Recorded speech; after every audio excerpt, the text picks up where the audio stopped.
and says that the fear of the Lord is the beginning of wisdom.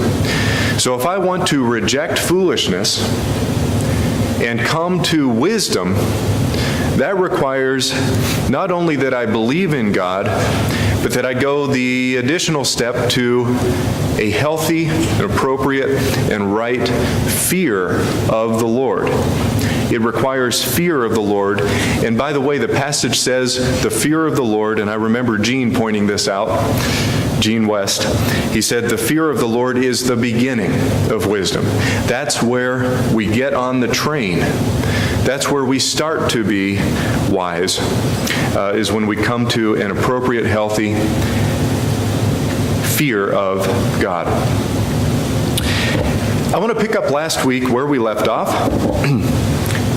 And we talked last week about 3 barriers that atheism must climb. This was a slide that I stole from someone years ago when it was presented to me.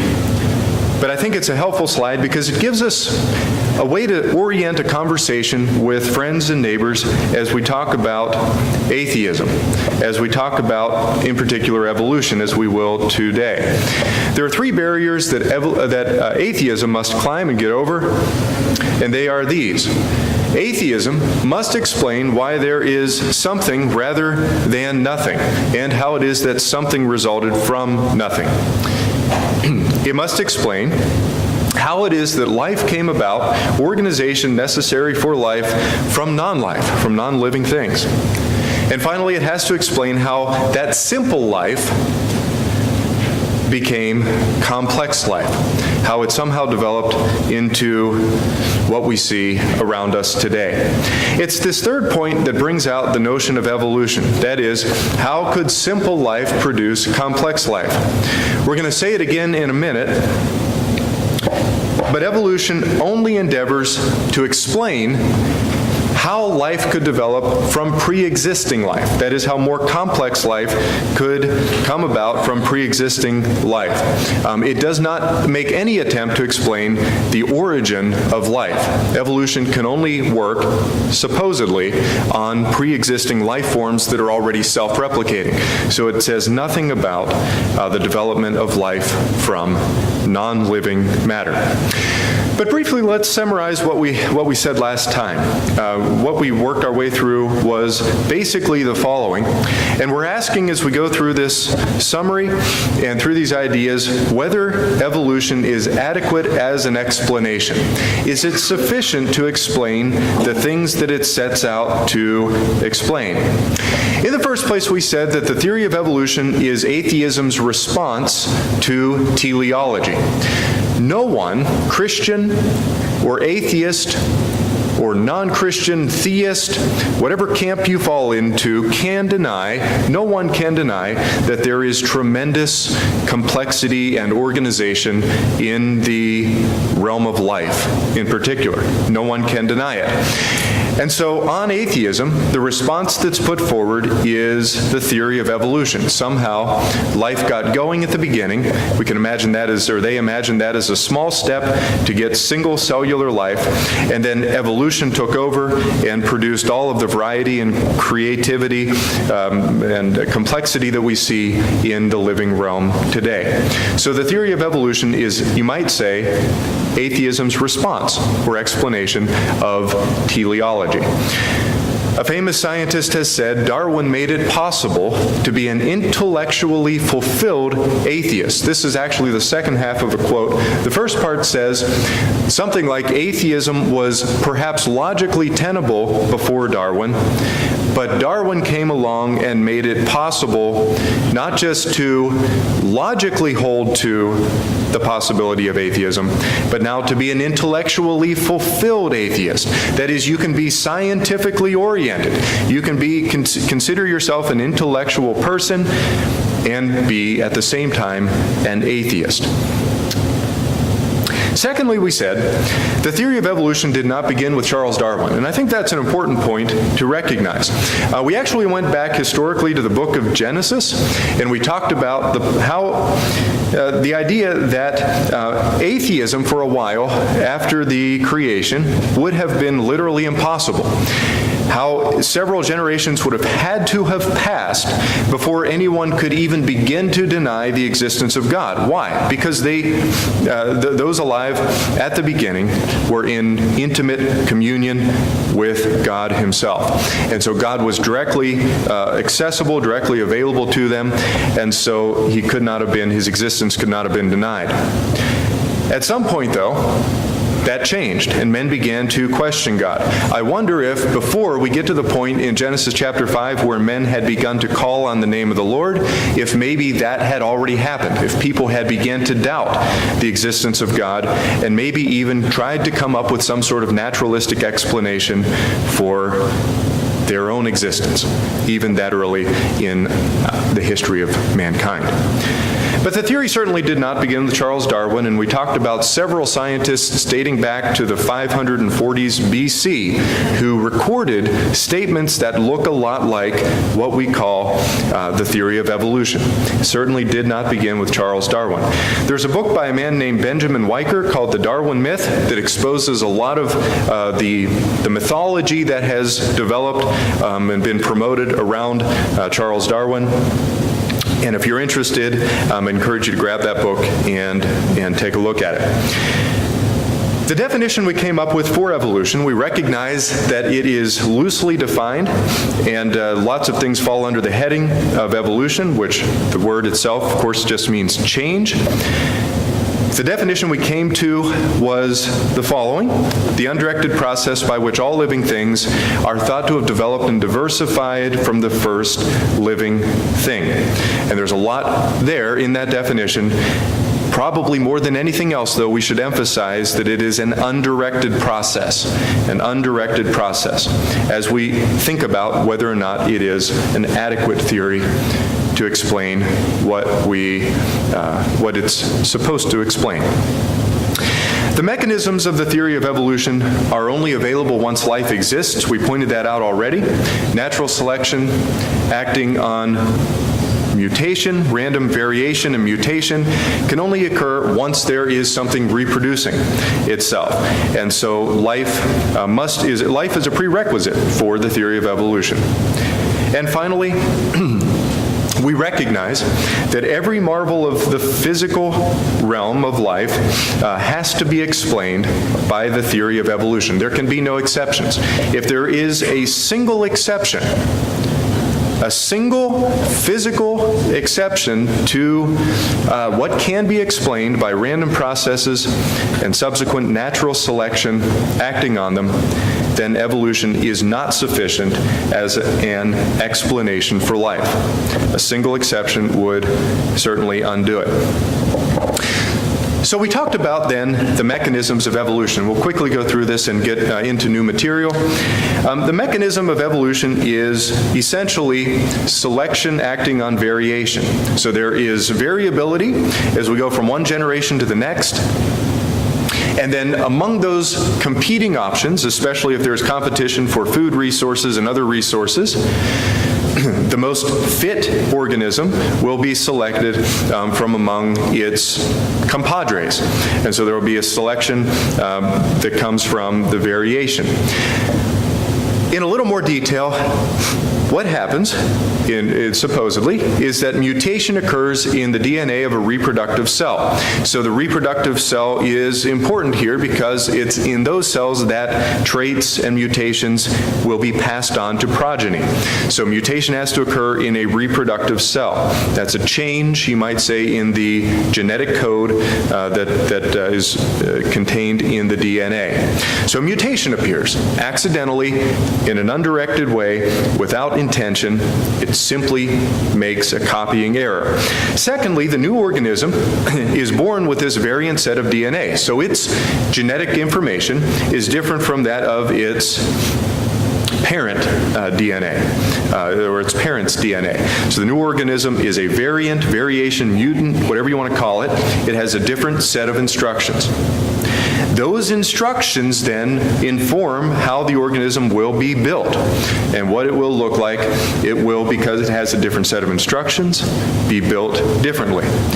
And then the theory says if that variation is beneficial, it will be selected in the sense that it survives to produce offspring of its own, and that offspring will look like itself and then pass on that whatever desirable trait that it inherited as a result of the mutation. So if it's beneficial, it will survive to reproduce. And that is the essential mechanism of evolution, selection acting on variation. We talked last time, and I don't want to reiterate those, but we talked last time about the sorts of analogies that are given to explain evolution. We talked about the idea of an eagle that had, let's say, longer claws, just to simplify things, that made it more able to hold on to food, made it therefore more able to capture food, more able therefore to survive, more likely to survive, and so that characteristic was passed on to subsequent generations. There are many examples of this. We also mentioned the finches that Darwin supposedly studied, although that is a part of the mythology. He did not study those finches himself. They weren't studied until more than 100 years after his trip. But these finches have different shaped beaks and different sized beaks. The ones with larger beaks, let's say, were more able to crack open seeds and then have access to food. Therefore, they were more likely to survive, did survive, and passed on that trait. And so there is an example, supposedly, of evolution. But I want to look at evolution in reality and try to bring things down to the ground a little bit and get away from analogy, although we will use analogies as we go forward, but to look at what are more realistic analogies that address the inherent problems with the theory. There are two fundamental problems we should look at, that we should study, and they are these. First of all, evolution is unable to generate useful variations. It's unable to generate them. The only mechanism that's put forward in an undirected random scheme is accidental copy errors in the DNA. As in the process of copying a DNA, a mistake is made, and copying error is made, and that is the only source of new variation. The only source of new variation. Now, Charles Darwin, when he took his tour around the world in the 1830s and studied a variety of plants and animals, as we talked about last time, did not know about DNA. He had no idea about it. No one in the world did at the time. It had never been directly observed. There was no awareness of this alphabet of life, of these instructions of life. And so when he studied and talked about variations, the way in which he did that was, you might say, very loose. He just imagined that an organism has, let's say, a dozen offspring at a time, and the offspring have variations from one to the next. There was no explanation, no actual biological explanation for the variations. He just allowed himself to discuss these things as if they would occur naturally. We understand now that variation only exists if it's encoded into the DNA, and therefore a variation would have to result from some kind of a copying error that gives new information, new set of instructions. Evolution cannot generate new useful variations. And secondly, the variations which could lead to new information, could lead to new, let's say, biological function or biological information, are too small very often to be selected. And we'll talk about both of these things in some detail, but the idea is very often what happens is a mutation occurs and it has so little effect on the organism that it cannot be selected by natural selection. It doesn't change the organism in a substantial enough way that it confers enough benefit on the organism to separate it from its you might say, siblings.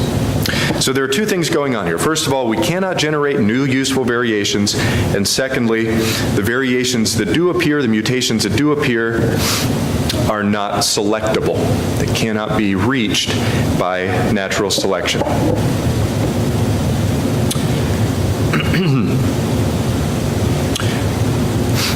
So we need to say something more about mutations. Mutations are the source of new information, the only source of new information that is put forth on evolution. So what do we know about mutations? Well, mutations come in various forms. There are several listed here. They include the following and others. Point mutation is where a single letter is exchanged for another letter in the genetic alphabet. So as copying is being done, a certain point in the code is being copied and a single mistake is made, then the sequence picks up right where it left off, and you're none the wiser. But in the process, a single point at a single position on the DNA, a mistake or a change is made. That's called a point mutation. There are also insertion and deletion mutations, where a chunk of DNA is inserted at some position in an existing strand of DNA. Again, this is random, this is unintentional, it's accidental, it is undirected, but a chunk of DNA, maybe 50 or 100 base pairs, something like this, is inserted or deleted from the DNA in the process of copying. Sometimes DNA is reversed, and so it's copied into a sequence in the reverse order. So you have forward-facing DNA, and then a chunk that has been reversed, and then back to the same forward direction copy. That's called a reversal. Oftentimes, occasionally, I shouldn't say oftentimes, but another kind of mutation is a duplicated sequence, where a strand of DNA will be copied 2 or 3 times and inserted then into the DNA. That's a kind of insertion mutation. And so there are multiple kinds of mutations, but in every case, you should ask yourself, and we should ask ourselves, is there new information present? Is there something new being generated? Is there something genuinely, functionally useful that's resulting from this sort of accidental, blind process? Secondly, the detectability, or the consequences, you might say, of a mutation vary from almost undetectable. It's hard to imagine any mutation in a functional system being not at all harmful. But you could imagine a change, a point mutation, for example, that has almost no harmful effect for the organism. The organism is none the wiser as it goes about its business of living. It is maybe undetectable, or as close to being undetectable as can be, as inconsequential as can be, even though, again, a mistake cannot really be without harm. But you could have a mutation that's almost undetectable or inconsequential, and then there is a spectrum of consequence here through mild and moderate, and then of course in the most extreme case, a mutation will end the life, will terminate the life of an organism. And so there is a range of harm, a range of consequence for various mutations. Another interesting thing we need to point out is that there is no known unambiguously beneficial mutation. And that's not because scientists aren't looking for them. There is a fine network that exists of scientists who are looking for beneficial mutations to occur, to pop up. No unambiguously beneficial mutations are known to exist, and we'll talk about this more as we go. Secondly, we need to recognize that mutations are extraordinarily rare. We're talking a lot about mutations. We're talking about them as the generator of new information that produces new life forms and new instructions for new life form, but we should recognize that they are extraordinarily rare. The estimates vary dramatically, so I don't know why that is. I am not at all an expert on any of these things, but there is quite a range of postulated mutation rates.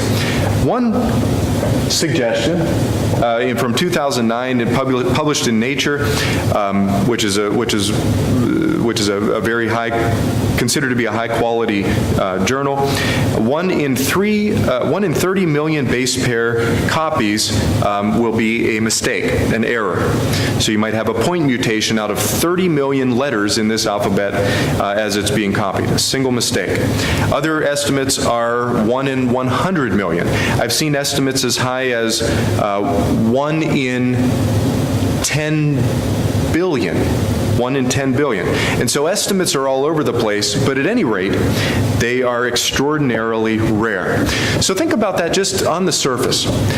We're talking about the explanation for all of life, all the complexity of complex life, falling back to such a rare and extraordinarily rare occurrence as random change, chance change in a single position once every 30 million times, and that being the explanation for the complexity of life. But in the third place, mutations, when they occur, are harmful. A distribution looks something like this. And by the way, in a lot of simulations that you hear being done in this realm, there is a normal distribution that's used to explain the harm or benefit of a mutation. That is, with a standard normal distribution, you have a 50% chance of being positive, that is 50% chance of having a beneficial mutation, and a 50% chance of being harmful. That is not at all the case, and that's known. It's known to not at all be the case in the scientific community. The distribution is more like this, and maybe exactly like this, but we have to admit that there's some small benefit over here, very close to 0. So there's something there. So it's not quite exactly this, but it's close enough to this to be considered accurate. So the picture here is on the scale on the bottom, there is benefit or harm. So on the left side of the scale would be harm, on the right side of the scale would be benefit. The distribution is all, or nearly almost all, on the harmful side. What you see also in the picture is that typically, the more typical mutation falls close to neutral. Neutral would be right here in the middle. And so the majority of the mutations are almost unnoticeable, or effectively neutral. Although there are a few mutations, the curve gets lower toward the tail, there are a few mutations that are devastating to the organism and severe. So this is the picture that shows a distribution of the harm of mutation. In the fourth place, mutations, to be beneficial, to accomplish anything, require not just a single point mutation. By the way, even those are extraordinarily rare. But to be beneficial, it requires multiple coordinated changes to bring about even a single new protein. Now remember, a protein, which we've talked about before, is not new function. It's not as if a whale has gone to being a land-dwelling organism just because it has a new protein. Not even close. But even to get a new protein, multiple coordinated changes are required. Take a quick example, and I apologize for the numbers, but imagine a single protein consisting of 100 amino acids. Just to take a simple example, 100 amino acid protein is considered to be small. It takes 3 letters in the DNA to code for a single amino acid. And if you have 100 amino acids and they have to be in a certain order, certain position, exactly the right amino acid, there are 300 base pair point mutations that would have to occur. Now you could put all 300 of those in a single generation. It's just that the chances of that occurring are so extraordinarily small that it's not even worth talking about. And no one does talk about such a thing. Always we're talking about gradual changes, gradual benefit, one at a time. 300 base pairs must mutate in the right relative positions. So imagine a 300 base pair string of DNA. You don't have to change them all at once. You could change position 25 and then position 78. And you could change these one at a time as you go down through the eons of time until all 300 base pairs are in the right position. then that protein will appear. But the probability of that happening, of getting all of those choices in the right position, is enormous, enormously small, I should say. If there are 20 amino acids, which is approximately the number that show up in life, 20 amino acids to choose from, and you have 300 positions, that brings us to something like 10 to the negative 391st power, which is a decimal point with 391 zeros followed by a 1. And so enormously, enormously small probabilities. But a protein, and again, I almost apologize for making this point again and again, but a protein is just a piece in any biological pathway.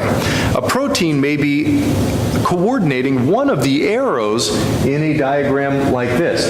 So this is a biological pathway that has something to do with mitochondria, which has to do with energy production in a single cell, And so this is a pathway that's involved. There are processes here going on that are just incredibly complex, involving hundreds or thousands of proteins just to accomplish whatever this particular pathway may happen to be.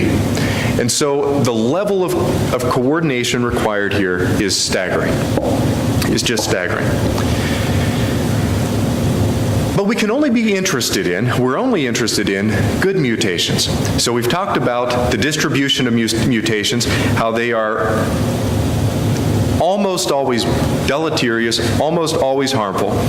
But we're interested in, we need good mutations for life to progress, for any benefit to be conferred to an organism. That good mutation has to appear so that the organism can be plopped into the environment, be more likely to survive, therefore survive, and then pass on its greater level of fitness to its offspring. But what about complex mutations? What happens when we change something in a complex system? In a complex system, we know, just from analogy even, although again, analogies can be dangerous, but analogies can teach us things as well. In a complex system, random change is almost always harmful. I talked last week about the water pump in my car that I thought I got a good deal on, and if I had installed it, would have destroyed the engine because it wouldn't fit.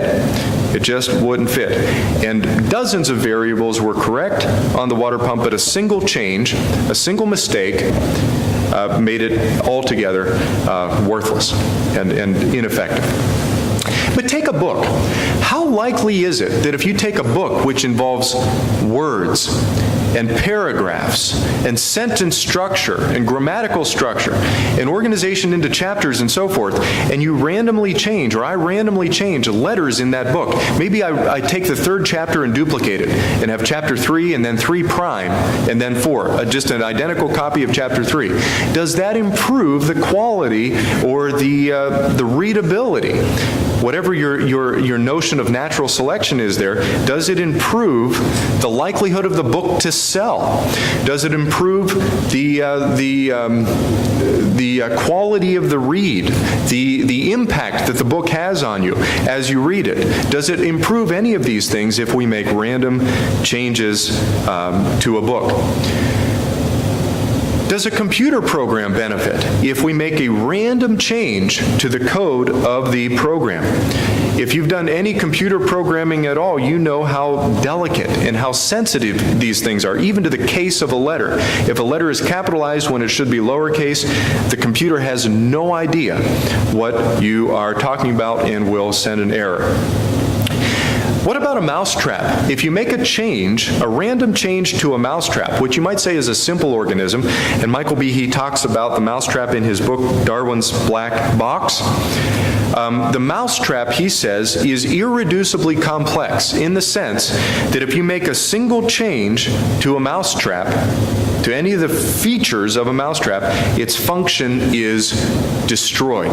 It is worthless for its intended purpose. In complex systems, random change is so close to always being harmful that I should take out the almost. We should just say it's always harmful because it's so close to accurate, even though we can imagine maybe in the most extreme stretches of the imagination some random change being helpful. But in reality, complex systems are balanced and they are delicate. So the conclusion then is that any change that's made, any change that appears, has to be carefully coordinated with the structure that's already present. If the change occurs in my DNA that causes a cell in my body to exude some dangerous chemical, the rest of my body is going to suffer. If any change occurs that's harmful to any other system in my body, then overall there's a net loss of fitness, net loss of viability, or whatever term you want to use. Third, there are no known instances of random change producing functional information, not just in biology, but in our experience as a whole. There is no known instance of random change, random jiggling of parameters or information itself. Random change does not produce new, functional, useful information. You can tell a computer program to duplicate the phrase, today is Sunday, again and again and again, but that's not a generation of new information. That's a generation of just a copy of a small amount of information. There's a book by a guy named Werner Gitt. He must be Russian because he has a Russian accent. I don't know. But his book is called In the Beginning Was Information, and he talks about something. It's a new book. It came out in the last 5 or 10 years. But he talks about in this book what he calls laws of conservation of information. Just like we talked earlier in the class about the law of conservation of mass and the law of conservation of energy, how these things cannot be created or destroyed. He postulates the law of conservation of information. That is, without intelligence, he says, without intelligence, you never get, and there's no known instance of getting, new functional information. It never happens. Information erodes and decays, and we know this if we've ever done any copying of anything ourselves. Information does not improve with copying. So we've talked about some analogies for evolution. We talked about the eagle with the claw and other things.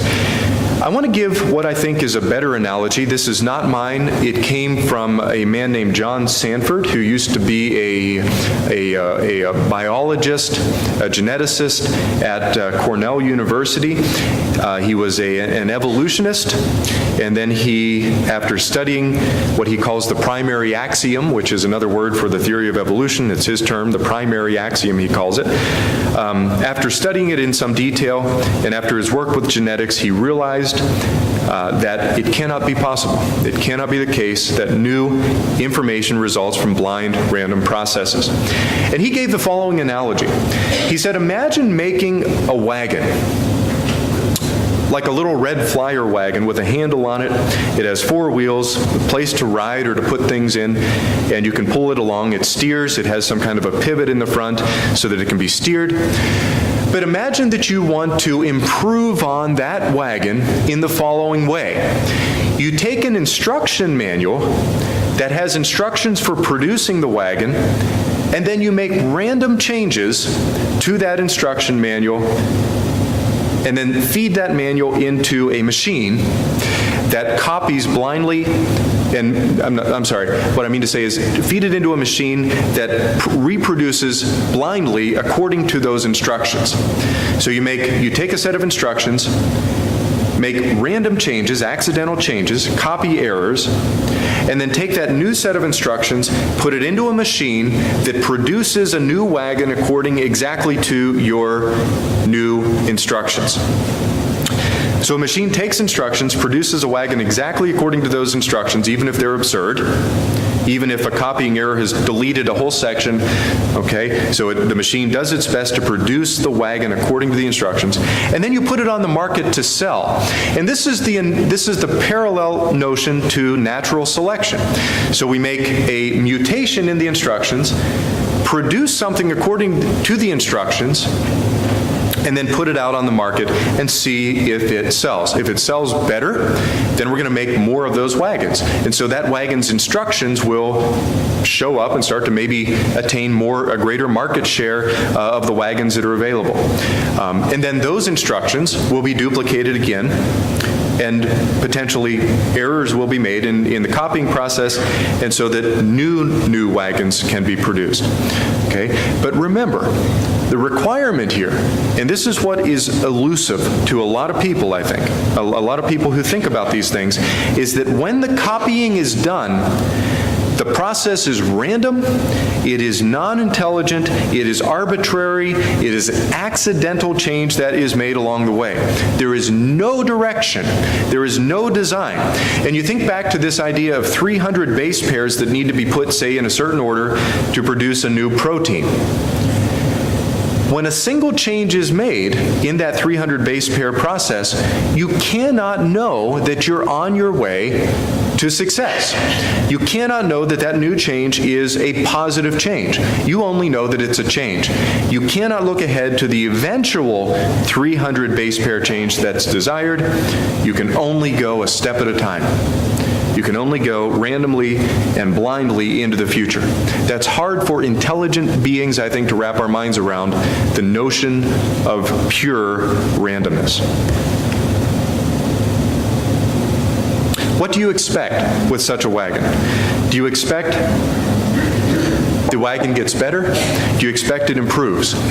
Now, the analogy that John Sanford gives is this. He says, imagine taking a wagon with its instruction, making random changes, and requiring that wagon to, over a process of as much time as you want to invoke, producing a space shuttle or something with an engine and rocket and place for a pilot to ride and all of this.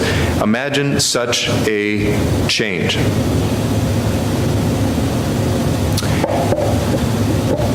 You might imagine something like this.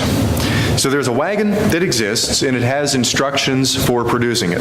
The instructions in one part say bend metal that is 0.05 inches thick by 12.2 inches wide by 38.5 inches long in half along its shorter dimension through an angle of some number of degrees. Okay, maybe that's a part of the instructions. And then imagine that in the positions that I've underlined, a random error is made. Maybe the first 0 to the right of the decimal point there is changed to a 3. So instead of metal that's 0.05 inches thick, now you have metal that is 0.35 inches thick. Would a red wagon made out of metal that's almost a half an inch thick be marketable? Would it be useful? Would it be valuable? Okay. What if instead of a 1 in the 12, there is now a 0. So instead of 12.2 inches wide, the wagon is, or the piece of metal is 2.2 inches wide. Is that likely to produce a better wagon? Again, we're making these changes randomly. There is no design, no intention going on. What if instead of using the shorter dimension, we use the longer dimension? What if instead of degrees, we measure this in radians or some other angle measure? What if any of these positions change? Is it likely to produce a better wagon? By such shuffles, John Sanford said, we must produce a space shuttle. Now there is selection going on. If the wagon gets a little bit better, it will sell better, presumably. It will be more marketable. And so such wagons will become more common and people will love them and they will be seen and appear.